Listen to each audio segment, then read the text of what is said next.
Amin. Ya Allah, ya Rabbal alamin. Hozirda qo'l ko'tarib duo qilib turgan bandalaringni hammalarini, oila a'zolari, bola chaqa, qavmi qarindosh, yor do'st birodarlari bilan hammalarini sog' salomat, tinch amon qilgin. Turli balo ofatlardan, xavf xatarlardan o'zing asragin.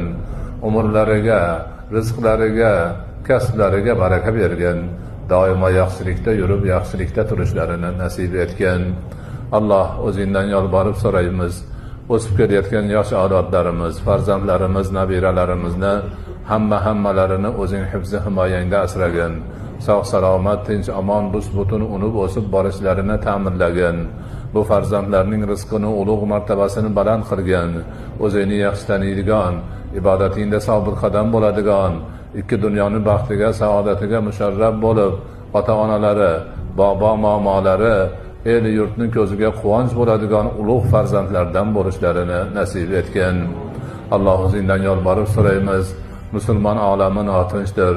Ko'pgina musulmon o'lkalarida musulmonlar bir-birlarining qonini to'kishmoqda. Musulmonlarning qonini boshqalar to'kishmoqda. Parvardigora, bolalar yetim qolmoqda, ayollar tul qolmoqda. Musulmon o'lkalari vayron bo'lib, hamma tarafdan xarobalar bosib kelmoqda. Alloh, bularning oldini o'zing olgin, urushlarni to'xtatgin, urushqoqlarga insof bergin, tavfiq bergin. Kelishmovchiliklari bo'lsa tinch yo'l bilan hal qilishga o'tishlarini nasib etgin. Parvardigora, o'zingdan yolborib so'raymiz. El yurtni tinch amon qilgin. Aziz vatanimizni jannat makon qilgin. Xalqimizni o'zingning roziligingni topadigan xalqlardan bo'lishini nasib etgin. Barchalarimizni iymonda, islomda sobit qadam qilgin. O'zingning hidoyatingdan ayirmagin.